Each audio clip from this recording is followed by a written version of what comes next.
കേസരി മുഖ്യ പത്രാധിപർ doctor NR. മധുവാണ് നമ്മോടൊപ്പം ഉള്ളത്. ഒരു ക്ഷേത്രോത്സവത്തിനിടെ നടത്തിയ ഒരു പ്രസംഗം, ആ പ്രസംഗം വലിയ രീതിയിലുള്ള വിവാദമായി. ആ പ്രസംഗത്തിലെ ചില ഭാഗങ്ങൾ എടുത്തുകൊണ്ട് സമൂഹത്തിൽ വലിയ രീതിയിലുള്ള സൈബർ ആക്രമണം പോലും അങ്ങേക്കെതിരെ ഉണ്ടായിട്ടുണ്ട്. ഇപ്പോൾ ഏറ്റവും ഒടുവിൽ കേസെടുക്കുന്നത് കാര്യങ്ങളിലേക്ക് വരെ എത്തിയിട്ടുണ്ട്. ഇവിടെയാണ് ഈ റാപ്പർ വേടൻ സമൂഹത്തിൽ ജാതി ഭീകരവാദം ഉയർത്തുന്നു എന്ന ഗുരുതര ആരോപണമാണ് അങ്ങ് ഉന്നയിച്ചിരിക്കുന്നത്. ഇപ്പോഴും ഈ നിമിഷവും ആ ആരോപണത്തിൽ ഉറച്ചു നിൽക്കുകയാണോ? അത് ഒരു ആരോപണമല്ല, അതൊരു വസ്തുതയാണ്.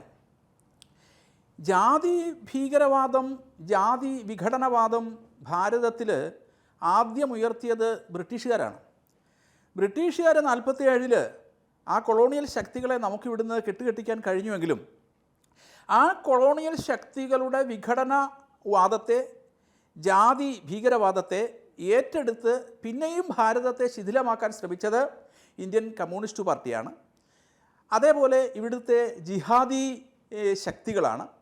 ഇന്ന് ഈ ജിഹാദി കമ്മ്യൂണിസ്റ്റ് ശക്തികളെ നമുക്ക് വേർതിരിച്ചറിയാൻ പോലും കഴിയാത്ത തരത്തിൽ അവർ ഐക്യപ്പെട്ട് കഴിഞ്ഞിരിക്കുന്നു. ഭാരതത്തെ എങ്ങനെയും ശിഥിലമാക്കണം, അതിന് കിട്ടുന്ന ഏത് ടൂളിനെയും ഉപയോഗിക്കുക എന്നുള്ളതാണ്. റാപ്പർ വേടൻ എന്ന് പറയുന്ന കലാകാരൻ സത്യത്തിൽ അവരുടെ കയ്യിലെ ഒരു ഉപകരണം മാത്രമാണ് എന്നാണ് ഞാൻ കരുതുന്നത്. അദ്ദേഹത്തെ ഉപയോഗിച്ചുകൊണ്ട് കേരള സാമൂഹ്യ മണ്ഡലത്തിൽ കലാപത്തിൻ്റെ വിത്തുപാകാൻ കഴിയുമോ, വിഘടനവാദത്തിൻ്റെ വിത്തുപാകാൻ കഴിയുമോ എന്ന പരിശ്രമമാണ് നടത്തിക്കൊണ്ടിരിക്കുന്നത് എന്ന അഭിപ്രായത്തിൽ ഇപ്പോഴും ഞാൻ ഉറച്ചു നിൽക്കുകയാണ്. ഈ പരാമർശങ്ങളും ഈ വിവാദമൊക്കെ വന്നപ്പോൾ വേടൻ ഇതിനോട് പ്രതികരിച്ചത് താൻ അംബേദ്കറിൻ്റെ രാഷ്ട്രീയമാണ് പറയുന്നത്. ഈ സംഘപരിവാർ പ്രസ്ഥാനത്തിന് ഈ അംബേദ്കർ രാഷ്ട്രീയത്തോട് എതിർപ്പാണോ എന്നൊരു വിഭാഗം ചോദിക്കുകയാണ്. അംബേദ്കറുടെ രാഷ്ട്രീയം മഹാത്മാഗാന്ധിയുടെ രാഷ്ട്രീയം. അംബേദ്കറും മഹാത്മാഗാന്ധിയും ഏറെ അഭിപ്രായ വ്യത്യാസങ്ങൾ ഉണ്ടായിരുന്നവരാണ് എങ്കിലും ഏറെ അഭിപ്രായ സമന്വയവും ഉള്ളവരായിരുന്നു. അംബേദ്കറുടെയും മഹാത്മാഗാന്ധിയുടെയും രാഷ്ട്രീയം ഇന്ന് എവിടെയെങ്കിലും അവശേഷിക്കുന്നുണ്ടെങ്കിൽ അത് രാഷ്ട്രീയ സ്വയംസേവക സംഘത്തിൽ മാത്രമാണ് എന്ന് പറയാൻ ഞാൻ ആഗ്രഹിക്കുകയാണ്. കാരണം ജാതിരഹിതമായ തുല്യനീതിയുള്ള ഒരു സമൂഹത്തെ ഉണ്ടാക്കാൻ വേണ്ടിയിട്ടാണ് അംബേദ്കർ മുന്നോട്ട് വന്നത്. മഹാത്മാഗാന്ധിയും അതിനുവേണ്ടിയാണ് പരിശ്രമിച്ചത്. ഈ ആശയം ഇന്ന് പ്രായോഗിക തലത്തിൽ നടത്തിക്കൊണ്ടിരിക്കുന്ന രാഷ്ട്രീയ സ്വയംസേവക സംഘമാണ്. അതുകൊണ്ടാണ് ദില്ലിയിൽ മഹാത്മജി ജീവിച്ചിരുന്ന കാലത്ത് തന്നെ രാഷ്ട്രീയ സ്വയംസേവക സംഘത്തിൻ്റെ ക്യാമ്പിൽ അദ്ദേഹം സന്ദർശിച്ചിട്ടുണ്ട്. അവിടെ നിന്ന് അദ്ദേഹം ഈ സ്വാതന്ത്ര്യത്തിൻ്റെ മുന്നുപാധിയായി സാമൂഹ്യ നീതി വേണം എന്ന അഭിപ്രായം മഹാത്മജിക്കുണ്ടായിരുന്നു. ആ സാമൂഹ്യ നീതിക്ക് തടസ്സമാകുന്നത് ജാതിയാണ്. അതുകൊണ്ട് അദ്ദേഹം സംഘത്തിൻ്റെ ക്യാമ്പിൽ വന്നിട്ട് ചോദിച്ചു, ഇതിലെത്ര ഹരിജനുണ്ട്? അവിടെ ആരും കൈപൊക്കിയില്ല. കാരണം അവരവിടെ ഹരിജനായിട്ടല്ല അറിയപ്പെടുന്നത്. ഹരിജനെന്നോ നമ്പൂതിരി എന്നോ താഴ്ന്നവനെന്നോ മേലാളെന്നോ ഉള്ള വേർതിരിവുകൾ താൻ അറിയാതെ തന്നെ അസ്തമിക്കുന്ന ഒരു സാമൂഹിക എക്കോസിസ്റ്റം ഇന്നുള്ളത് രാഷ്ട്രീയ സ്വയംസേവക സംഘത്തിലാണ്. അതുകൊണ്ട് അംബേദ്കറിൻ്റെ രാഷ്ട്രീയത്തിൻ്റെ കുത്തകയിൽ നിന്ന് എടുക്കാൻ ശ്രമിക്കുന്നവർ, സത്യത്തിൽ അംബേദ്കറുടെ പേര് പറഞ്ഞുകൊണ്ട് ഒട്ടനവധി വിഘടനവാദികൾ നമ്മുടെ നാട്ടിൽ പ്രവർത്തിക്കുന്നുണ്ട്. അംബേദ്കറുടെ രാഷ്ട്രീയവുമായിട്ട് ഇവർക്ക് പുലബന്ധം പോലുമില്ല. അംബേദ്കർ ഒരിക്കലും ഈ നാടിനെതിരായിരുന്നില്ല. അംബേദ്കർ ആധുനിക ഭാരതത്തിൻ്റെ ഭരണഘടനാ ശില്പിയാണ്. അംബേദ്കറുടെ കഴിവുകളെ സത്യത്തിൽ പൂർണ്ണമായും ഈ രാജ്യത്തിന് ഉപയോഗിക്കാൻ പോലും കഴിഞ്ഞിട്ടില്ല എന്ന അഭിപ്രായവും എനിക്കുണ്ട്. ഈ വേടനെ സംബന്ധിച്ച് സമൂഹത്തിൽ ഏറ്റവും താഴെ തട്ടിൽ നിന്ന് ഉയർന്നു വന്ന ഒരാളാണ് വേടൻ. ദളിതനാണ്. അടിച്ചമർത്തപ്പെട്ട ദളിതന്റെ വേദനയാണ് വേടനിലൂടെ പൊതുസമൂഹത്തിലേക്ക് വരുന്നത് എന്നാണ് ഒരു വിഭാഗം പറയുന്നത്. അതിനെങ്ങനെയാണ് അങ്ങ് നോക്കിക്കാണുന്നത്? അതിനോട് ഞാൻ യോജിക്കുന്നില്ല. കാരണം ഈ ഒരാൾ പിന്നോക്കം എന്ന് പറയുന്ന ഒരു ജാതിയിൽ പിറന്നുപോയി എന്നുള്ളത് കൊണ്ട് ആ സമൂഹത്തിൻ്റെ മുഴുവൻ പ്രതീകവും പ്രതിനിധിയുമാണ് അയാൾ എന്ന് പറയാൻ പറ്റില്ല. കാരണം അയാളുടെ പാട്ടുകൾ പരിശോധിച്ചാൽ ദളിത പിന്നോക്ക ജനവിഭാഗങ്ങൾക്ക് വേണ്ടി അദ്ദേഹത്തിൻ്റെ പാട്ടുകളിൽ വളരെ കുറച്ചേ ഉള്ളൂ. ബാക്കി മുഴുവൻ അദ്ദേഹം ഇസ്ലാമിക മതമൗലികവാദികളെ പ്രീണിപ്പിക്കാൻ വേണ്ടിയിട്ട്, പാലസ്തീന് വേണ്ടിയിട്ടും നമ്മൾ കണ്ടു. ഹമാസിൻ്റെ കൊടിയും പുതച്ചുകൊണ്ട് വേടൻ നടത്തുന്ന പരിപാടി നമ്മൾ കണ്ടു. ഹമാസ് എന്താണ്? പക്ഷെ ഇതിനോട് ചേർത്ത് വെച്ച് പറയുന്നതേ, ഈ ഹമാസിനെ പിന്തുണയ്ക്കുന്ന ഒരു വലിയ വിഭാഗം കേരളത്തിലുണ്ട്. അപ്പോൾ അവിടെ വേടൻ അതിന് പിന്തുണയ്ക്കുന്നതിന് എങ്ങനെയാണ് നമുക്ക് എതിർക്കാൻ കഴിയുക? അല്ല, അങ്ങനെയാണെന്നുണ്ടെങ്കിൽ ഈ 47 കാലഘട്ടത്തിൽ 40-47 കാലഘട്ടത്തിൽ ഈ രാജ്യത്ത് ഹിന്ദുക്കളും മുസ്ലിങ്ങളും രണ്ട് സംസ്കാരമാണ് സംസ്കാര വാദം ഉന്നയിച്ചു, 2 രാജ്യമായി തിരിയണം എന്ന് പറഞ്ഞുകൊണ്ട് മുഹമ്മദ് അലി ജിന്ന വാദം ഉന്നയിച്ചപ്പോൾ ഈ രാജ്യത്തെ എല്ലാ മുസ്ലിങ്ങളും ജിന്നയുടെ ഒപ്പം പോകണമായിരുന്നു, പോയില്ല. കാരണം ദേശീയവാദികളായ മുസ്ലിങ്ങൾ ഉണ്ടായിരുന്നു ഈ നാട്ടിൽ, ഇന്നും ഉണ്ട് ദേശീയവാദികളായ മുസ്ലിങ്ങൾ. അപ്പോൾ ഒരു വിഘടനവാദം ഉയർത്തുമ്പോൾ സമൂഹമെല്ലാം അതിൻ്റെ പിന്നിൽ അണിനിരന്നുകൊള്ളണം എന്ന് നമുക്ക് ശഠിക്കാൻ പറ്റില്ല. അതുകൊണ്ട് തന്നെ ഞാൻ പറയുന്നു, വേടൻ അദ്ദേഹം അറിഞ്ഞാണോ അറിയാതെയാണോ എന്ന് എനിക്കറിയില്ല, പക്ഷേ അദ്ദേഹം ആരുടെയോ കയ്യിലെ ഉപകരണമാണെന്ന് ഞാൻ വീണ്ടും ആവർത്തിച്ച് പറയുകയാണ്. ഈ ആരുടെ കയ്യിലെ ഉപകരണം എന്ന് പറയുന്നത് അങ്ങ് ഉദ്ദേശിക്കുന്നത് ഞാൻ ആരാണ്? വളരെ വ്യക്തമായിട്ട് തന്നെ പറഞ്ഞു, ഈ നമ്മുടെ നാട്ടിൽ ഈ രാജ്യത്തെ ശിഥിലമാക്കാൻ ഉപയോഗിച്ച ഏറ്റവും വലിയ ടൂൾ എന്ന് പറയുന്നത് ജാതിവാദമാണ്. നമ്മുടെ സമൂഹത്തിൽ ഒരു കാലത്ത് ജാതി എന്ന് പറയുന്ന അത് അസമത്വമായി, അസ്പൃശ്യതയായി, അയിത്തമായി ഒക്കെ നിലനിന്നിരുന്നു. പിന്നോക്ക വിഭാഗങ്ങൾ എന്ന് പറയപ്പെടുന്ന സമൂഹം വലിയ കഷ്ടപ്പാടുകൾ സഹിച്ചിട്ടുണ്ട്. പക്ഷേ നമ്മുടെ സമൂഹത്തിൽ തന്നെ സവർണനെന്നോ അവർണനെന്നോ ഭേദമില്ലാതെ ഇത്തരം വേറുകൃത്യങ്ങൾക്കെതിരെ പോരാട്ടമുണ്ടായി. ഇവർ പലരും പറയുന്നത് പോലെ അവർണൻ സവർണനെതിരെ നടത്തിയ യുദ്ധത്തിൽ അല്ല സമത്വം സ്ഥാപിതമായത്. നമ്മുടെ ഭാരതത്തിൽ, നമ്മുടെ കേരളത്തിൽ ഇവിടെ വൈക്കം സത്യാഗ്രഹം നടക്കുമ്പോഴും അതുപോലെയുള്ള പ്രക്ഷോഭങ്ങൾ നടക്കുമ്പോഴും ഒക്കെ അവിടെ സവർണാവർണ ഭേദഗതി ഉണ്ടായിരുന്നില്ല. കാരണം 1924 വൈക്കം മഹാദേവ ക്ഷേത്രത്തിൻ്റെ ചുറ്റിലുമുള്ള പൊതുനിരത്ത് അവർണന് നിഷേധിച്ച സാമൂഹ്യ സാഹചര്യത്തെ ചെറുത്തു തോൽപ്പിക്കാൻ ആദ്യ സമരം നയിക്കുന്നതിൽ പുലയനുണ്ടായിരുന്നു, അതിൽ നായരുണ്ടായിരുന്നു, അതിൽ ഈഴവനുണ്ടായിരുന്നു. എന്ന് മാത്രമല്ല 25,000 പേരെ നയിച്ചുകൊണ്ട് സവർണ ജാഥ നടത്തിയത് മന്നത്ത് പത്മനാഭനാണ്. അവർണ വിഭാഗങ്ങൾക്ക് ക്ഷേത്രപ്രവേശനം നിഷേധിക്കുന്നിടത്തോളം കാലം താൻ ക്ഷേത്രത്തിൽ പ്രവേശിക്കില്ല എന്ന് പ്രതിജ്ഞ എടുത്ത മന്നത്ത് പത്മനാഭനുണ്ട്. വൈക്കം സത്യാഗ്രഹത്തിൽ പാടിയ പാട്ടുകൾ എഴുതിയത് ഒരു ബ്രാഹ്മണ വിഭാഗത്തിൽപ്പെടുന്ന, തമിഴ് ബ്രാഹ്മണ വിഭാഗത്തിൽപ്പെടുന്ന ആളാണ്. ഈ ഇപ്പം കോഴിക്കോട് തന്നെ തളി ക്ഷേത്രത്തിൻ്റെ മുന്നിൽ തീണ്ടാപ്പലകയുണ്ട്. തീണ്ടാപ്പലക സ്ഥാപിച്ചത് ബ്രിട്ടീഷ് കളക്ടറാണ്. ഇവിടുത്തെ ചില സവർണ വിഭാഗങ്ങളെ പ്രീണിപ്പിക്കാൻ വേണ്ടി ആ തീണ്ടാപ്പലക എടുത്തു കളയുന്ന ഒരു അയ്യരാണ്. അപ്പോൾ ഇവിടെ നമ്മൾ മനസ്സിലാക്കേണ്ടത്, സവർണനും അവർണനും തമ്മിൽ ഘോര സംഘർഷത്തിനൊടുവിൽ ഇവിടെ ജാതി സമത്വം സ്ഥാപിച്ചു എന്ന വാദഗതി ഉന്നയിക്കുകയും അത് ആവർത്തിച്ച് പറഞ്ഞുറപ്പിക്കാൻ ശ്രമിക്കുകയും അതിലൂടെ പിന്നോക്കം എന്ന് പറയുന്ന ജനവിഭാഗങ്ങളിൽ മുന്നോക്കം എന്ന് പറയുന്ന ഒരു വിഭാഗത്തോട് സ്പർദ്ധയും ഒരു യുദ്ധാഭിമുഖ്യമൊക്കെ വളർത്തിയെടുക്കുക എന്ന് പറയുന്നത് സമൂഹത്തിൽ അന്ധചിത്രം വളർത്താൻ ശ്രമിക്കുന്നവരാണ്. അതിൻ്റെ പിന്നിൽ ജിഹാദി എലമെൻ്റുണ്ട്, കമ്മ്യൂണിസ്റ്റ്, അർബൻ നക്സലിസ്റ്റ് എലമെൻറ്റുകളുണ്ട്. ആ എലമെൻറ്റുകളാണ് സത്യത്തിൽ ഈ പറയുന്ന വേടനെ പോലെയുള്ളവരുടെ പിന്നിൽ പ്രവർത്തിക്കുന്നതാണ് ഞാൻ ആവർത്തിച്ചു പറയുന്നത്. അങ്ങ് പറയുന്നത് ഈ വേടനെ മറ്റാരോ ടൂളായി ഉപയോഗിച്ചുകൊണ്ടിരിക്കുകയാണ്. ഒരുപക്ഷെ വേടൻ ഇത് അറിയാത്തൊരു സാഹചര്യം അറിയുമോ അറിയില്ലയോ എന്നുള്ളത് എനിക്കറിയില്ല. പക്ഷേ ടൂളായിട്ട് ഉപയോഗിക്കുന്നു എന്നുള്ളത് നമുക്ക് സാഹചര്യ തെളിവുകൾ മുഴുവൻ വേടൻ എന്ന് പറയുന്ന കലാകാരന് എതിരാണ്. കാരണം ഞാൻ ഇന്നലെയും പറഞ്ഞിരുന്ന ഒരു കാര്യമുണ്ട്. വേടൻ എന്ന് പറയുന്ന കലാകാരൻ തൃശ്ശൂർ ജില്ലയിലെ നാടൻ പാട്ട് സംഘങ്ങളോടൊപ്പം വളർന്നു വന്നിട്ട് ഒരു സുപ്രഭാതത്തിൽ വേടൻ വളരെ പ്രമുഖ പാട്ടുകാരനായി മാറുകയും അദ്ദേഹത്തിൻ്റെ കൂടെ ഉണ്ടായിരുന്ന പാട്ടുകാരൊക്കെ അപ്രസക്തരാകുകയും ചെയ്തു. കാരണം അവരാരും പാലസ്തീൻ്റെ പതാക എടുക്കാൻ തയ്യാറായില്ല. അപ്പോൾ കേരളത്തിൻ്റെ ഒരു എക്കോസിസ്റ്റം അത് ജമ്മു കാശ്മീരിലെ എക്കോസിസ്റ്റമായി മാറിയിരിക്കുന്നു. മതമൗലികവാദത്തെയും ഭീകരവാദത്തെയും പ്രോത്സാഹിപ്പിക്കുന്ന ഒരു എക്കോസിസ്റ്റം വളരെ ബോധപൂർവം കേരളത്തിലുണ്ടാക്കിയിരിക്കുകയാണ്. അതിനെ അനുകൂലിക്കാത്തവരെ എല്ലാം കേസിൽ കൊടുക്കും. വേടനെ എതിർക്കുന്നതിലൂടെ NR മധുവിനെ കേസിൽ കൊടുക്കുന്നതിൻ്റെ പിന്നിലുള്ള താല്പര്യം ഇതാണ്. അപ്പോൾ ഇവിടെ ഒരു അപ്രഖ്യാപിത അടിയന്തരാവസ്ഥ വന്നു കഴിഞ്ഞിരിക്കുകയാണ്. ഇവിടെ ഭരണസിരാ കേന്ദ്രങ്ങളിൽ ജിഹാദി ശക്തികൾക്ക് നിർണായകമായ സ്വാധീനമുണ്ട്. വേടനെ കഞ്ചാവ് കേസിൽ അറസ്റ്റ് ചെയ്തിട്ട് ഒറ്റ രാത്രി കൊണ്ട് കാര്യങ്ങൾ മാറി മറിഞ്ഞു. ഒന്നുമല്ല, വേടനെ പോലെയുള്ള കഞ്ചാവ് കേസിൽ പ്രതികളായവർ പലരും ജയിലിൽ കിടക്കുമ്പോൾ വേടൻ പുല്ലുപോലെ ജയിലിൽ നിന്ന് വന്നു. പിന്നെ നമ്മൾ കാണുന്ന സർക്കാരിൻ്റെ ഔദ്യോഗിക പരിപാടികളിലെ താരമായിട്ടാണ്. അപ്പോൾ ഈ ഒരൊറ്റ രാത്രി കൊണ്ട് നടന്ന ഒത്തുതീർപ്പ് എന്താണ്? ആ ഒത്തുതീർപ്പുകാരോട് എല്ലാ കാലത്തും വേടന് കടപ്പാടുണ്ടാവും. ആ കടപ്പാടാണ് വേടൻ തൻ്റെ പാട്ടിലൂടെയും ആട്ടത്തിലൂടെയും സാഹിത്യത്തിലൂടെയും പ്രകടിപ്പിച്ചുകൊണ്ടിരിക്കുന്നത്. അത് ഈ സമൂഹത്തിന് ദോഷകരമാണ് എന്നാണ് ഞാൻ പറയുന്നത്.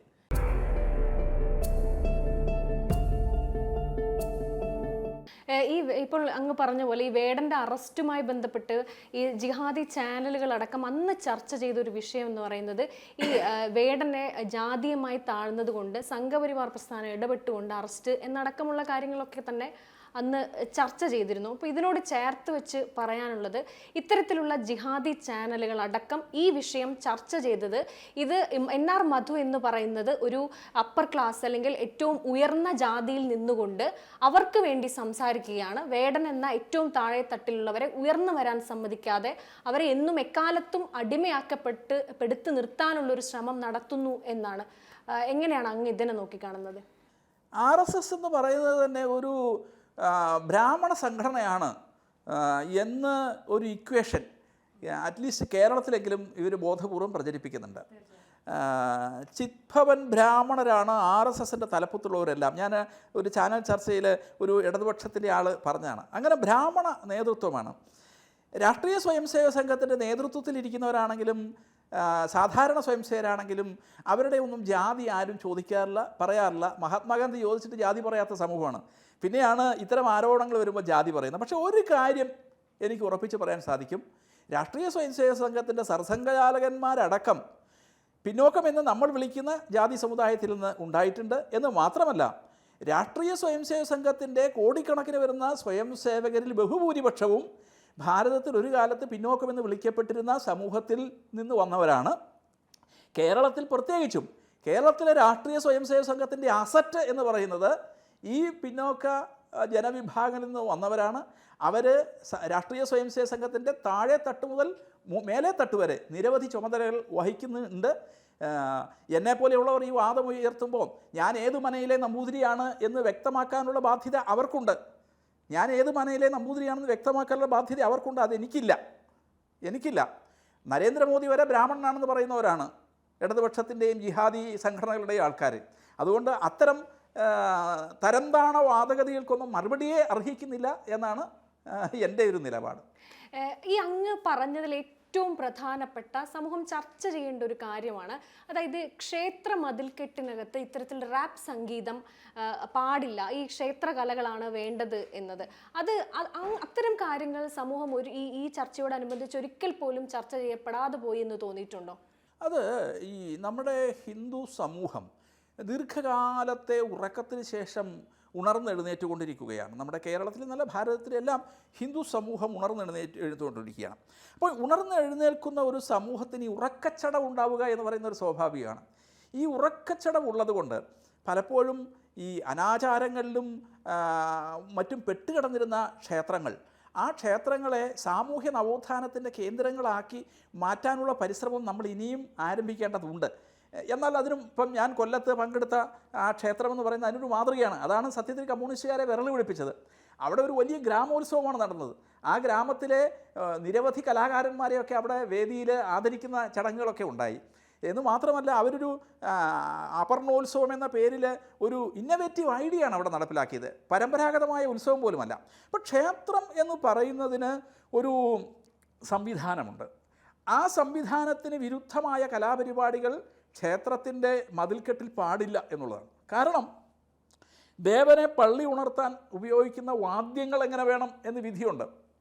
അവിടെ സോപാനത്ത് പാടുന്ന പാട്ടിൻ്റെ രാഗം എന്താവണം എന്ന് വിധിയുണ്ട്. കർണാടക സംഗീതത്തിൽ, നമ്മുടെ ഭാരതീയ സംഗീതത്തിൽ, അത് ഹിന്ദുസ്ഥാനി ആണെങ്കിലും കർണാടക ആണെങ്കിലും ഒക്കെ നമുക്ക് കാണാൻ സാധിക്കും, പ്രഭാത രാഗമുണ്ട്, മധ്യാഹ്ന രാഗമുണ്ട്, സായാഹ്ന രാഗമുണ്ട്. അപ്പോൾ ക്ഷേത്രത്തിനുള്ളിൽ പാടുന്ന പാട്ടിൻ്റെ രാഗം പോലും വ്യവസ്ഥപ്പെടുത്തിയിട്ടുണ്ട്. ദുഃഖകണ്ഠാരം എന്ന് പറയുന്ന രാഗത്തിലാണ് വൈക്കം മഹാദേവ ക്ഷേത്രത്തിൽ അഷ്ടമിക്ക് ഉപചാരം ചൊല്ലി പിരിയുന്ന സമയത്ത് കുറുങ്കുഴൽ വായിക്കുന്നത്. ആ ദുഃഖകണ്ഠാരം വായിക്കുമ്പോൾ വൈക്കം മഹാദേവ ക്ഷേത്രത്തിലെ മഹാദേവനും മകൻ സുബ്രഹ്മണ്യനും ഉദയനാപുരത്തപ്പനും പരസ്പരം പിരിയുന്നത് ഭക്തജനങ്ങൾ കണ്ണ് നിറഞ്ഞുകൊണ്ടാണ് വീക്ഷിക്കുന്നത്. ആ ഒരു വികാരം ഭക്തരിലേക്ക് കൺവേ ചെയ്യാൻ ഈ ദുഃഖകണ്ഠാരം എന്ന് പറയുന്ന രാഗത്തിലേ സാധിക്കും. റാപ്പർ വേടൻ്റെ പാശ്ചാത്യ ട്യൂണുകളും താളങ്ങളുമൊക്കെ ക്ഷേത്രത്തിൻ്റെ സംവിധാനത്തിന് നിരക്കുന്നതല്ല. എന്ന് മാത്രമല്ല, ഭാരതീയ കലയ്ക്കും സാഹിത്യത്തിനും വ്യക്തിയുടെ വികാര വിമലീകരണം എന്ന ദൗത്യമാണുള്ളത്. അതേസമയം പാശ്ചാത്യ കലകൾ പലപ്പോഴും പിന്തുടരുന്നത് നാഡീഞരമ്പുകളെ പരമാവധി ത്രസിപ്പിക്കുന്ന, വലിച്ചു മുറുക്കുന്ന ഒരു ശൈലിയാണ്. അത് സത്യത്തിൽ മനുഷ്യൻ്റെ ടെൻഷൻ കുറയ്ക്കുകയല്ല, കൂട്ടുകയാണ് ചെയ്യുന്നത്. താൽക്കാലികമായി തുള്ളുമ്പോഴും ചാടുമ്പോഴും ഒക്കെ ഒരു ആശ്വാസം തോന്നിയേക്കാമെങ്കിലും ആത്യന്തികമായി അത് ഗുണം ചെയ്യുന്നില്ല എന്നുള്ളൊരു സൈക്കോളജിക്കൽ സബ്ജക്റ്റാണത്. അപ്പോൾ അതുകൊണ്ടാണ് ഞാൻ പറയുന്നത്, ഇവിടെ ഈ ജിഹാദി ചാനലുകളൊക്കെ വേടനെ ക്ഷേത്രമതിൽക്കകത്ത് നിന്ന് പുറത്താക്കണം എന്നൊക്കെയുള്ള രീതിയിലാണ് പറഞ്ഞത്. അങ്ങനെ കലയോട് സ്നേഹമുണ്ടെങ്കിൽ, മീഡിയ വണ്ണിൻ്റെ ഒരു ചർച്ചയിൽ ഞാൻ കേട്ടതാണ്, അങ്ങനെ സ്നേഹമുണ്ടെങ്കിൽ ഒരു കാര്യം ചെയ്യൂ, റംസാനോ ബക്രീദിനോ ഒക്കെ പള്ളികളിൽ വിളിച്ചിട്ട് വേടൻ്റെ റാപ്രസംഗീതം നടത്തട്ടെ. അഫ്ഗാനിസ്ഥാനിൽ എന്തേ കലാകാരന്മാരില്ലാത്തത്? അഫ്ഗാനിലെ അവസാനത്തെ കലാകാരൻ്റെ വാദ്യോപകരണവും കൊത്തിക്കീറി അടുപ്പി വെക്കുന്നത് നമ്മൾ കണ്ടതാണ്. സംഗീതം നിഷിദ്ധമാണ്, ഇസ്ലാമിക പദ്ധതി അനുസരിച്ച് സംഗീതം നിഷിദ്ധമാണ്. അവരാണ് സംഗീതത്തിന് വേണ്ടി വാദിക്കുന്നത്. അങ്ങനെ വേടനോട് അങ്ങേറ്റത്തെ സ്നേഹവാത്സല്യങ്ങളുണ്ടെങ്കിൽ അവർ വേടനെ വിളിച്ചിട്ട് ഈ റംസാനും ബക്രീദിനുമൊക്കെ പള്ളിയിൽ പരിപാടി വെക്കട്ടെ, അതൊരു ചലഞ്ചായിട്ട് എടുക്കട്ടെ. നല്ല കാര്യമല്ലേ? അങ്ങിപ്പോൾ പറഞ്ഞ പോലെ ഈ വേടൻ്റെ പാട്ടിനെ നമുക്ക് അങ്ങനെ പൂർണ്ണമായി വിമർശിക്കാൻ കഴിയില്ല എന്നാണ് തോന്നുന്നത്. അതായത് ഈ കടലമ്മ കരഞ്ഞല്ലേ പെറ്റത് എന്നതടക്കമുള്ള, അത് അവിടെ വേടൻ ഉപയോഗിക്കുന്നൊരു വാക്ക് അമ്മ, അതായത് വേടൻ ചേർന്ന് നിൽക്കുന്ന ഒരു സംവിധാനത്തെയാണ് വേടൻ അഡ്രസ്സ് ചെയ്യുന്നത്. മാത്രമല്ല, ഒരു പരിപാടിക്കിടെ ബോട്ടിൽ കയറി നിന്ന ഒരു ചെറുപ്പക്കാരോട് നമുക്ക് അന്നം തരുന്നതാണ്, ഈ രീതിയിൽ പെരുമാറരുത് എന്നതടക്കമുള്ള കാര്യം വേടൻ പറയുന്നുണ്ട്. അപ്പോൾ വേടൻ്റെ പാട്ടിനെ, എല്ലാ പാട്ടിനെയും നമുക്കിങ്ങനെ വിമർശിക്കാൻ പറ്റില്ല. കാരണം വേടൻ അടിസ്ഥാനപരമായി ഞാൻ മനസ്സിലാക്കുന്നത് ഒരു പിന്നോക്ക സമുദായത്തിൽ നിന്ന് വരുന്ന ആളാണ്. നമ്മുടെ കേരളത്തിലെ പിന്നോക്ക സമുദായം എന്ന് പറഞ്ഞാൽ മഹത്തായ ഒരു പാരമ്പര്യ സംസ്കാരമുള്ളവരാണ്. വേടൻ്റെ രക്തത്തിലും അതുണ്ട്. ഞാൻ പറഞ്ഞല്ലോ, വേടൻ ഹയർ ചെയ്യപ്പെട്ട ആളാണ്. വേടൻ എന്ന് പറയുന്ന വ്യക്തിയോട് നമുക്ക് ഒരു വിരോധവുമില്ല. ഈ മണ്ണിനെ അമ്മയായി കാണുന്നവരാണ്. ഈ ഭൂമി രജസ്വലമാകുമെന്ന് വിശ്വസിക്കുന്നവരാണ് ഇവിടുത്തെ പുലയന്മാർ, ഇവിടുത്തെ കൃഷി നടത്തുന്ന പുലയന്മാർ. ഈ നാട്ടിൽ കൃഷിക്കാരായിരുന്നവരോ ഞാൻ ആ പ്രസംഗത്തിലും പറഞ്ഞൊരു കാര്യമുണ്ട്. പുലമാളുന്നവനാണ് പുലയൻ. ഇവിടുത്തെ ഭൂമിയുടെ ഉടമസ്ഥരായിരുന്ന സമൂഹമാണവർ. അവരെ നമ്മൾ കുടിയെടുപ്പുകാരാക്കി മാറ്റി. ആര് മാറ്റി? ഇവിടുത്തെ കമ്മ്യൂണിസ്റ്റ് പാർട്ടിയാണ് അത് ചെയ്തത്. അവരെ കുടിയെടുപ്പുകാരാക്കി 5 സെൻറ്റിലേക്കും കോളനിയിലേക്കും മാറ്റിയത്, ഐസൊലേറ്റ് ചെയ്തത് ഇവിടുത്തെ കമ്മ്യൂണിസ്റ്റുകാരാണ്. അപ്പോൾ ഈ സമൂഹങ്ങൾ, ഇവിടുത്തെ പിന്നോക്ക ദളിതർ എന്ന് വിളിക്കുന്ന ഈ സമൂഹങ്ങൾക്ക് മഹത്തായ ഒരു പാരമ്പര്യമുണ്ട്. അവർ പ്രകൃതിയോട് ഇണങ്ങി നിൽക്കുന്നവരാണ്, പ്രകൃതിയെ അമ്മയായി കാണുന്നവരാണ്. അമ്മയുടെ മുലപ്പാൽ കുടിച്ചു വളർന്നു വന്നതുകൊണ്ട് ഈ വേടൻ്റെയും ഉള്ളിൻ്റെ ഉള്ളിൽ ഈ വികാരങ്ങളൊക്കെ ഉണ്ടാവും. ആ സമൂഹത്തിന് ഈ അടിസ്ഥാന മൂല്യങ്ങളിൽ നിന്ന് വിട്ടുപോകാൻ സാധ്യമല്ല. പക്ഷേ അദ്ദേഹം ഹയർ ചെയ്യപ്പെട്ടിരിക്കുന്നു എന്ന ഒരു ആരോപണം മാത്രമേ എനിക്കുള്ളൂ. ഇപ്പോൾ പറഞ്ഞ ഈ കമ്മ്യൂണിസ്റ്റുകാർ വേടൻ്റെ വിഷയത്തിൽ എടുത്ത നിലപാട് ഒരു ഘട്ടത്തിൽ നമ്മൾ കണ്ടതാണ്. പക്ഷെ അതേ കമ്മ്യൂണിസ്റ്റുകാർ ഇപ്പോൾ ഈ വിഷയം വന്നപ്പോൾ അവരുടെ നിലപാട് മാറ്റി വേടനെ ചേർത്ത് പിടിക്കുന്നു, സർക്കാർ പരിപാടികളിൽ വേടൻ എത്തുന്നു. എങ്ങനെയാണ് കമ്മ്യൂണിസ്റ്റുകാരുടെ ഈ മലക്കം മറിച്ചിലിനെ അങ്ങ് നോക്കിക്കാണുന്നത്? ഞാൻ അത് സൂചിപ്പിച്ചല്ലോ, ഒറ്റ രാത്രി കൊണ്ട് സംഭവിച്ച മലക്കം മറിച്ചിലാണ്. അവിടെ വേടൻ എന്ന് പറയുന്ന ലഹരി ഉപയോഗിക്കുന്ന വ്യക്തിയെ അറസ്റ്റ് ചെയ്ത കമ്മ്യൂണിസ്റ്റ് പാർട്ടി തന്നെ വേടനെ ഔദ്യോഗിക പരിപാടിയിലേക്ക് ക്ഷണിച്ചാദരിക്കുകയും വേടൻ്റെ ഔദ്യോഗിക വക്താക്കളായി മാറുകയും ചെയ്യുകയാണ്. ഞാൻ മനസ്സിലാക്കുന്നത് വേടൻ്റെ പിന്നിലുള്ള യഥാർത്ഥ ശക്തി ജിഹാദികളാണ് എന്ന് മനസ്സിലാക്കിയിട്ട് കമ്മ്യൂണിസ്റ്റുകാർ ജിഹാദികളുമായി ഐക്യപ്പെട്ട് കഴിഞ്ഞിട്ട് കാലം കുറച്ചായി. കമ്മ്യൂണിസ്റ്റ് പാർട്ടി ഇവിടുത്തെ ജിഹാദി സംഘടനകളുമായിട്ട് ഐക്യപ്പെട്ടിരിക്കുന്നവരാണ്. അത് അടുത്ത കാലത്തെ കേരളത്തിലെ നിരവധി സാമൂഹ്യ സമരങ്ങൾ പരിശോധിച്ചാൽ മനസ്സിലാക്കാൻ സാധിക്കും. എന്നു മാത്രമല്ല, കമ്മ്യൂണിസ്റ്റ് പാർട്ടിയുടെ മുദ്രാവാക്യങ്ങൾ പോലും അപഹരിക്കപ്പെട്ട് കഴിഞ്ഞിരിക്കുന്നു. ജിഹാദികൾ അപഹരിച്ചു കഴിഞ്ഞിരിക്കുന്നു. ഇൻകുലാബ് സിന്ദാബാദ് എന്ന് വിളിക്കുന്നത് SDPIക്കാരനാണിപ്പോൾ. മുദ്രാവാക്യങ്ങൾ പോലും നഷ്ടപ്പെട്ടു പോയ, തല പണ്ടേ നഷ്ടപ്പെട്ടു പോയി. തല SDPIക്കാരൻ്റെയും NDFകാരൻ്റെയും ജമാഅത്തെ ഇസ്ലാമിക്കാരൻ്റെയും കക്ഷത്തിൽ കമ്മ്യൂണിസ്റ്റ് പാർട്ടി പണയം വെച്ചിട്ട് കാലം എത്രയായി? അപ്പോൾ മുദ്രാവാക്യങ്ങൾ പോലും നഷ്ടപ്പെട്ടു പോയ അവർ ഇത്തരം ശക്തികളുമായി ഒത്തുതീർപ്പിലെത്തി. കേരളത്തിൻ്റെ ഭരണം ദീർഘകാലം പിടിച്ചു നിർത്താൻ 30% വരുന്ന മുസ്ലിങ്ങളെ തങ്ങളുടെ ഒപ്പം ചേർത്ത് നിർത്തണം. അവരുടെ തിട്ടൂരം വന്നു എന്നാണ് ഞാൻ മനസ്സിലാക്കുന്നത്. ഈ പറയുന്ന വേടൻ എന്ന് പറയുന്ന കലാകാരൻ്റെ പിന്നിൽ പ്രവർത്തിക്കുന്ന ജിഹാദി ശക്തികൾ കമ്മ്യൂണിസ്റ്റ് നേതൃത്വത്തിന് കൊടുത്ത കൽപ്പനകൾ, അവരുടെ വാറോലകൾ അനുസരിച്ചാണ് ഒറ്റ രാത്രി കൊണ്ട് വേടൻ വിശുദ്ധനായത് എന്ന് ഞാൻ ഉറച്ചു വിശ്വസിക്കുകയാണ്. എന്ന് തെളിയിക്കാനുള്ള യാതൊരു വസ്തുതകളും നമ്മുടെ മുന്നിലില്ല. ഞാൻ പറഞ്ഞല്ലോ, മയക്കുമരുന്ന് കേരളത്തിൽ സാർവത്രികമായി. ആരാണ് മയക്കുമരുന്ന് കേരളത്തിലേക്ക് ഇറക്കുമതി ചെയ്യുന്നത്?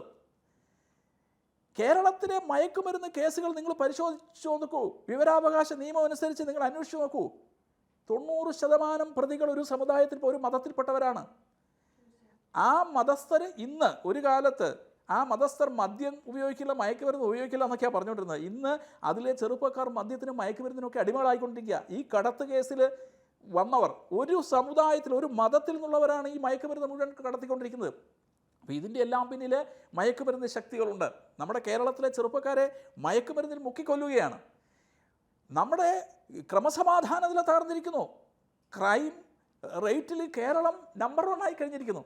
അത്തരമൊരു സാഹചര്യത്തിൽ ജനങ്ങൾ അസ്വസ്ഥരായപ്പോൾ പെട്ടെന്ന് ജനങ്ങളുടെ വക്താക്കളായി കമ്മ്യൂണിസ്റ്റ് പാർട്ടി വരുന്നു. ഇവിടുത്തെ മൊത്തം മയക്കുമരുന്നിനെതിരെ ഞങ്ങളിതാ പ്രവർത്തിക്കുന്നു. സിനിമാ നടന്മാരുടെ ലൊക്കേഷനിൽ നിന്ന് അവരെ അറസ്റ്റ് ചെയ്യുന്നു. അതേപോലെ അറസ്റ്റ് ചെയ്യപ്പെട്ട വേടൻ ഇവിടെ പാട്ടും പാടി നടക്കുകയാണ്. വേടൻ്റെ മഹത്വങ്ങൾ വൈതാളികന്മാർ പാടി നടക്കുകയാണ്. വേടൻ്റെ ജാതി മാഹാത്മ്യത്തെക്കുറിച്ച് മഹാകാവ്യങ്ങൾ എഴുതുകയാണ്. അവിടെയാണ് ഞാൻ പറഞ്ഞത്, ഒറ്റ രാത്രി കൊണ്ട് ജിഹാദികളുടെ തിട്ടൂരത്തിന് കമ്മ്യൂണിസ്റ്റ് പാർട്ടി കീഴടങ്ങി എന്ന് വേണം ഇതിൽ നിന്ന് മനസ്സിലാക്കാൻ.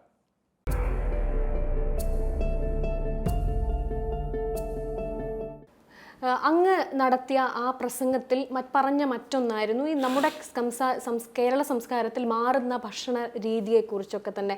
അവിടെയും ഈ അറേബ്യൻ ഭക്ഷണം വരുന്നൊരു സാഹചര്യമുണ്ട്. പക്ഷെ അതൊക്കെ നമ്മൾ എതിർക്കപ്പെടേണ്ടതാണോ? നമുക്ക് വേണമെങ്കിൽ പറയാം, ഇതൊരു ആഗോള ഗ്രാമമാണ്, ഒരു ഗ്ലോബൽ വില്ലേജാണ്. ശരിയാണ്, ലോകം ഇന്ന് വിരൽത്തുമ്പിലേക്ക് എത്തിയിരിക്കുന്നു. ലോകത്തിൻ്റെ ഏത് കോണിൽ ഏത് മുതലാളിത്ത രാഷ്ട്രങ്ങളിൽ ഇറങ്ങുന്ന കാറ് നമ്മുടെ കേരളത്തിലേക്ക് വരുന്നു, അല്ലെങ്കിൽ ഭാരതത്തിലേക്ക് വരുന്നു. ഭാരതം ഒരു വലിയ കമ്പോളമാണ്. ഇതൊക്കെ ശരിയാണ്. അപ്പോൾ സ്വാഭാവികമായിട്ടും ഭക്ഷണ സംസ്കാരവും ഇങ്ങോട്ട് വരും. ഭക്ഷണം ഒരു പ്രത്യേക സന്ദർഭത്തിലാണ് അത് നടത്തുന്നത്. ഭക്ഷണത്തെക്കുറിച്ച് പറഞ്ഞ് ക്ഷേത്രത്തിലെ നേദ്യത്തെക്കുറിച്ച് പറഞ്ഞിട്ട് ഞാനവിടെ സംസാരിച്ച ഹിന്ദു സമൂഹത്തോടാണ്. ഹിന്ദു സമൂഹത്തെ എഡ്യൂക്കേറ്റ് ചെയ്യുക എന്ന് പറയുന്ന മൗലികമായ ധർമ്മമാണ് ഞാൻ അനുഷ്ഠിക്കുന്നത്. ഹിന്ദു സമൂഹത്തിൻ്റെ ഇടയിൽ ഇന്ന് വളർന്നു വരുന്ന അനിയന്ത്രിതമായ മാംസ ഉപയോഗം, അത് മാംസം ഉപയോഗിക്കുന്നതിൽ തെറ്റില്ല എന്ന് ഞാൻ ആ പ്രസംഗത്തിൽ പറയുന്നുണ്ട്. ഇതെപ്പോഴും ഉപയോഗിക്കുന്നു? മനുഷ്യൻ സ്ലീപ്പിംഗ് മോഡിലേക്കാകുന്ന രാത്രിയിൽ ഉപയോഗിക്കുന്നു, അസമയത്ത് ഉപയോഗിക്കുന്നു. മനുഷ്യ ശരീരത്തിന് ഒരു ബയോ ക്ലോക്ക് പ്രവർത്തിക്കുന്നുണ്ട്. ഇത് ആധുനിക വൈദ്യശാസ്ത്രം അംഗീകരിക്കുന്ന കാര്യമാണ്. ഒരു ബയോ ക്ലോക്കുണ്ട്. നമ്മൾ ഉറങ്ങുന്നതിനും ഉണരുന്നതിനും ഒക്കെ ഒരു ബയോ ക്ലോക്ക് വർക്ക് ചെയ്യുന്നുണ്ട്. ആ ബയോ ക്ലോക്കിനെ അട്ടിമറിക്കുന്നതാണ് നമ്മുടെ ഈ അസമയത്തുള്ള മാംസ ഉപയോഗം. അതിൽ തന്നെ നമ്മുടെ നാട്ടിൽ നമ്മൾ അറിയാതെ ഒരു അറേബ്യൻ വൽക്കരണം വരുന്നുണ്ട്. സത്യത്തിൽ ഇസ്ലാം വൽക്കരണം പോലുമല്ല വരുന്നത്, ഒരു അറേബ്യൻ വൽക്കരണമാണ് വരുന്നത്. നിരവധി ഉദാഹരണങ്ങൾ. അത് ഭക്ഷണ രംഗത്ത് മാത്രമല്ല. നമ്മുടെ നാട്ടിൽ ഹലാൽ ചിക്കൻ എന്ന ബോർഡ് എപ്പോഴാണ് കാണാൻ തുടങ്ങിയത്? ഈ പർദ, ഈ ദേഹം മുഴുവൻ മറയ്ക്കുന്ന കറുത്ത വസ്ത്രം നമ്മൾ എന്നാ കാണാൻ തുടങ്ങിയത്? ഇവിടുത്തെ മുസ്ലിങ്ങൾ തലയിൽ തട്ടമിട്ടിരുന്നു, ഇല്ലെന്ന് ഞാൻ പറയുന്നില്ല, തലയിൽ തട്ടമിട്ടിരുന്നു അവരുടെ ഒരു ഐഡൻറ്റിറ്റി എന്നുള്ള നിലയിൽ.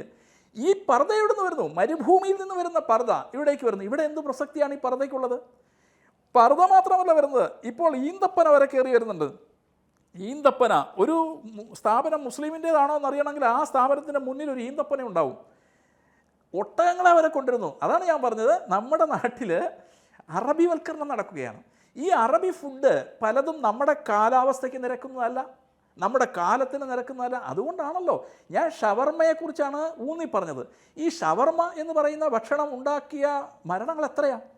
അതിൽ ഞാനൊരു നർമ്മവും കൂടെ ചേർത്താണ് പറഞ്ഞത്. ശവവർമ്മ എന്ന് പറഞ്ഞു. എനിക്ക് ആ ഭക്ഷണ സാധനത്തിൻ്റെ പേരോടൊപ്പം ശവ നായർ എന്ന് പറയുന്നതിനേക്കാളും അല്ലെങ്കിൽ ശവർ മേനോൻ എന്ന് പറയുന്നതിനേക്കാളും സിങ്കാവുന്ന ശവവർമ്മ എന്നുള്ളതാണ്. അപ്പം ഈ മാംസാഹാരത്തെ ശവം എന്ന് വിളിക്കാമോ എന്ന് ചോദിച്ചാൽ ബെർണാൻ ഷായാണ് ആദ്യം വിളിച്ചത്, ഞാനല്ല. ബെർണാൻ ഷായാണ് ആദ്യം വിളിച്ചത്. എൻ്റെ ഉദരം ചത്ത മൃഗങ്ങളുടെ ശവങ്ങൾ ജീർണിക്കാനുള്ളത് അല്ല എന്ന് ആദ്യം പറഞ്ഞത് അദ്ദേഹമാണ്, ഞാനല്ല. അപ്പം ഈ കൊല്ലപ്പെട്ട ഒരു മൃതദേഹം ആണ് ഇറച്ചി എന്ന് പറയുന്നത്. അത് കഴിക്കേണ്ട സാഹചര്യത്തിൽ കഴിച്ചോട്ടെ, അതിന് നമ്മളാരും എതിരല്ല. പക്ഷേ അത് കഴിക്കുന്ന സമയം നമ്മുടെ സമൂഹത്തെ ആഹാരത്തോട് നാം സമീപിക്കേണ്ട സമീപനം എന്താണ്? അടുക്കള പോലും യജ്ഞവേദിയാണെന്നാണ് പറഞ്ഞത്. യജ്ഞവേദിയാണ് അടുക്കള. ക്ഷേത്രത്തിലെ തിടപ്പള്ളി പോലെ തന്നെയാണ് ഓരോ വീട്ടിലെ അടുക്കള. അവിടെ ഇന്ന് നമുക്ക് പാചകം പോലും ഇല്ലാതെ ആയിക്കൊണ്ടിരിക്കുകയാണ്. ഔട്ടിംഗ് സംസ്കാരം വന്നിരിക്കുന്നു. അപ്പം ഒരു ഗ്ലോബൽ വില്ലേജായി മാറുന്നു. ഒരു കാലത്ത് പാശ്ചാത്യവൽക്കരണമായിരുന്നു. ആ പാശ്ചാത്യവൽക്കരണം മാറി ഇന്ന് അപകടകരമായി അറബിവൽക്കരണം കേരളത്തിൽ നടക്കുകയാണ്. അതിനെക്കുറിച്ചുള്ള ജാഗ്രതപ്പെടുത്തേണ്ട ഭാഗമായിട്ടാണ് അനാരോഗ്യകരമായ ആഹാരം നാം വർജിക്കണം.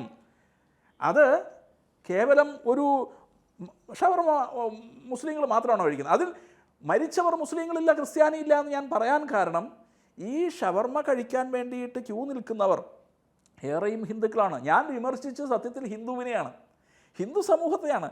ഹിന്ദു സമൂഹത്തിൻ്റെ ഈ അച്ചടക്കരാഹിത്യത്തെയാണ് ഞാൻ വിമർശിച്ചത്. അപ്പം അതിൽ ഒരു തമാശ പറയുമ്പോൾ ആ തമാശയെ പോലും വളച്ചൊടിച്ച് വർഗീയമായിട്ട് ചിത്രീകരിച്ചത് എൻ്റെ മനസ്സിലല്ല വർഗീയത ഉണ്ടായിരുന്നത് അവിടെയാണ്. ഈ ചിത്രീകരണം നടത്തിയവരുടെ മനസ്സിലാണ് വർഗീയതയുള്ളത്. അവരാണ് ഇതിനെ വളച്ചൊടിച്ചത്, ചിത്രീകരിച്ചത്. നമ്മുടെ നാട്ടിലൊരു പക്ഷേ എനിക്ക് തോന്നുന്നു മുസ്ലിങ്ങൾ കഴിക്കുന്നതിനേക്കാൾ ഇറച്ചി കഴിക്കുന്ന ഹിന്ദുക്കളാണ്. കഴിക്കുന്നതിൽ തെറ്റില്ല, പക്ഷേ കഴിക്കുന്ന സമയം ഏതാണ്? ഇന്ന് കൊച്ചു കുട്ടികൾക്ക് പോലും മാരകമായ അസുഖങ്ങൾ വരികയാണ്. പ്രത്യേകിച്ച് ഈ ബ്രോയിലർ ചിക്കൻ, രാസവസ്തുക്കൾ കയറ്റിയ കോഴിയിറച്ചിയൊക്കെ കഴിച്ചിട്ട് അമിതമായി കഴിക്കുന്നു. മിതമായി കഴിച്ചോട്ടെ, അമിതമായി കഴിക്കുന്നു. ഇത് നമ്മുടെ ആരോഗ്യത്തെ ബാധിക്കുകയാണ്, തലമുറകളെ ബാധിക്കുകയാണ്. പ്രത്യേകിച്ച് അനവസരത്തിലുള്ള അർദ്ധരാത്രിയിലും അതിനുശേഷമൊക്കെയുള്ള ആഹാരങ്ങൾ. നമ്മുടെ പരമ്പരാഗതമായ ഒരു ആഹാര സംസ്കാരം നമുക്കുണ്ടായിരുന്നു. ആ മൗലികമായ ആഹാര സംസ്കാരത്തെ നമ്മൾ പരിപാലിക്കാൻ ശ്രമിക്കണം എന്നാണ് ഞാൻ പറഞ്ഞത്. അതുകൊണ്ട് ലോകത്തിലുള്ള മറ്റു ഭക്ഷണങ്ങളൊന്നും കഴിക്കണമെന്നല്ല പറഞ്ഞിരിക്കുന്നത്. നിരവധി ഭക്ഷണങ്ങൾ നമ്മുടെ നാട്ടിലേക്ക് കടന്നു വന്നിട്ടുണ്ട്. ഇതൊന്നും അറിയാത്ത ആളല്ല ഞാൻ. പരിമിതമായൊരു സമയത്തിൽ ഈ കാര്യങ്ങളെല്ലാം നമുക്ക് പറയാൻ പറ്റില്ല. പിന്നെ ഞാൻ അഡ്രസ്സ് ചെയ്ത സമൂഹത്തെയാണ് ഞാൻ എഡ്യൂക്കേറ്റ് ചെയ്യാൻ ശ്രമിക്കുന്നത്. എനിക്ക് കേരളത്തിലുള്ള എല്ലാ മതസ്ഥരെ എഡ്യൂക്കേറ്റ് ചെയ്യേണ്ട കാര്യമൊന്നുമില്ല. വഴി തെറ്റിപ്പോകുന്ന ഒരു സമൂഹത്തെ എഡ്യൂക്കേറ്റ് ചെയ്യാൻ വേണ്ടിയിട്ടാണ് ഞാൻ ഈ കാര്യം പറഞ്ഞത്. അതിനെ മതപരമായി ചിത്രീകരിച്ചു, ജാതീയമായി ചിത്രീകരിച്ച് വിവാദങ്ങൾ ഉണ്ടാക്കുക. ഞാൻ സംവാദങ്ങളിലാണ് വിശ്വസിക്കുന്നത്, വിവാദങ്ങളിലല്ല. കമ്മ്യൂണിസ്റ്റ് പാർട്ടിയും ജിഹാദികളുമൊക്കെ വിവാദങ്ങൾ അഭിരമിക്കുകയാണ്. എന്തുകൊണ്ടാണ് അവർ വിവാദങ്ങൾ അഭിരമിക്കുന്നത്? സംവാദങ്ങളിൽ ജയിക്കാൻ സാധ്യമല്ല. സംവാദങ്ങളിൽ നേർക്കുനേർ വസ്തുനിഷ്ഠമായി ചർച്ച ചെയ്യാനുള്ള കരുത്തില്ലാത്തതുകൊണ്ടാണ് ഇത്തരം വിവാദങ്ങളിൽ അവർ അഭിരമിക്കുന്നത്. അത്തരം വിവാദങ്ങളിൽ തെല്ലും കൂസാത്തവനാണ്. സോഷ്യൽ മീഡിയയിൽ ഇത്തരം പല എൻ്റെയൊക്കെ പോസ്റ്റുകളുടെയൊക്കെ കീഴിൽ വന്നിട്ട് കാട്ടിച്ചു പോകുന്ന ആൾക്കാരെ എനിക്കറിയാം. ഞാനതിനൊന്നും മറുപടി പോലും കൊടുക്കാറില്ല. കാരണം അതെൻ്റെ പണിയേ അല്ല. അങ്ങ് പറഞ്ഞ പല കാര്യങ്ങളും അത് വേണ്ട രീതിയിലല്ല സമൂഹം ചർച്ച ചെയ്തത്. സോഷ്യൽ മീഡിയയിലടക്കം ഒരു പ്രത്യേക വിഭാഗം ഒരു അജണ്ട സെറ്റ് ചെയ്ത് ഇത്തരത്തിൽ പ്രചരിപ്പിക്കുകയാണ് ചെയ്തുകൊണ്ടിരിക്കുന്നത്. എന്തായാലും അങ്ങ് പറഞ്ഞിരിക്കുന്നത് ഈ വേടൻ ജാതി ഭീകരവാദം പടർത്തുന്നു, അതിൽ ഉറച്ചു നിൽക്കുകയാണ്. മാത്രമല്ല വേടന് പുറകിൽ ജിഹാദി ആയിട്ടുള്ള ഒരു സംഘം ഉണ്ട്, അവരാണ് വേടനെ മുന്നോട്ട് നയിക്കുന്നത്. ഈ രണ്ട് കാര്യങ്ങളിലും അങ്ങ് ഇനി പുറകോട്ടില്ല, കേസുമായി മുന്നോട്ട് പോകാൻ തന്നെയാണോ നീക്കം? ഞാൻ ഈ കാര്യങ്ങൾ എന്താ പറയുക, ഒരു ഓറൽ ഡിസെൻട്രി ഉണ്ടായിട്ട് പറഞ്ഞതല്ല. ഒരു ഓറൽ ഡിസെൻട്രി എനിക്ക് ബാധിച്ചപ്പോൾ ഞാനങ്ങനെ പെട്ടെന്ന് ആവേശം കൊണ്ട് ആയിരക്കണക്കിന് ആൾക്കാരെ കണ്ടിട്ട് ആവേശം കൊണ്ട് പറഞ്ഞൊന്നുമല്ല. ഇതിന് മുമ്പ് ഞാൻ പറഞ്ഞിട്ടുള്ള കാര്യമാണ്, പല വേദികളിലും ഞാൻ പറഞ്ഞിട്ടുള്ള കാര്യമാണ്. അപ്പോൾ ഇത് ഇനിയും പറഞ്ഞുകൊണ്ടിരിക്കും. കാരണം ഹിന്ദു സമൂഹത്തെ എഡ്യൂക്കേറ്റ് ചെയ്യേണ്ട ഒരു ധാർമ്മികമായ കടമ രാഷ്ട്രീയ സ്വയംസേവക സംഘത്തിൻ്റെ പ്രവർത്തകൻ എന്നുള്ള നിലയ്ക്ക് എനിക്കുണ്ട്. എന്നെ വിളിക്കുന്ന സമിതികളും ക്ഷേത്രങ്ങളും സാംസ്കാരിക വേദികളുമൊക്കെ എന്നിൽ നിന്ന് ഇത്തരത്തിലുള്ള ഡയറക്ഷൻ പ്രതീക്ഷിച്ചിട്ടാണ് വിളിക്കുന്നത്. അത് ഞാൻ തുടരുക തന്നെ ചെയ്യും. ഈ സമൂഹത്തെ നേർവഴിക്ക് നയിക്കണം. ഇവിടെ ജീർണതയുണ്ടാവാൻ പാടില്ല, അനാചാരങ്ങളുണ്ടാവാൻ പാടില്ല, അയിത്തമുണ്ടാകാൻ പാടില്ല. ഈ സമൂഹത്തെ സുസംഘടിതമാക്കാൻ, ഈ രാഷ്ട്രത്തിൻ്റെ സാമൂഹിക ജീവിതത്തെ ഭദ്രമാക്കാൻ വേണ്ടിയിട്ട് പരിശ്രമിക്കുന്ന സംഘടനയുടെ ആളാണ് ഞാൻ. ആ നിലയ്ക്ക് എനിക്കിത് പറഞ്ഞേ മതിയാവൂ. അതിന് ആരുടെയും ഭീഷണിയുടെ മുന്നിലോ ഒരു കേസിൻ്റെ മുന്നിലോ മുട്ടുമടക്കിയ പാരമ്പര്യം എനിക്കുമില്ല, ഈ എൻ്റെ പ്രസ്ഥാനത്തിനുമില്ല. അതുകൊണ്ട് ഉറച്ചു തന്നെ മുന്നോട്ട് പോകും. റാപ്പർ വേടൻ ജാതി ഭീകരവാദം പടർത്തുന്നു, വേടന്റെ പിന്നിൽ ഒരു വലിയ ജിഹാദി ശക്തി ഉണ്ട്, ഈ പറഞ്ഞ കാര്യങ്ങളിൽ ഉറച്ചു നിൽക്കുകയാണ്. കേസുമായി കൃത്യമായി തന്നെ മുന്നോട്ട് പോകും. കൃത്യമായ വസ്തുതയുടെ അടിസ്ഥാനത്തിലാണ് കാര്യങ്ങൾ പറഞ്ഞിരിക്കുന്നത് എന്നാണ് ഡോക്ടർ NR മധു ഉറച്ച് പറയുന്നത്. നമസ്കാരം. നമസ്കാരം.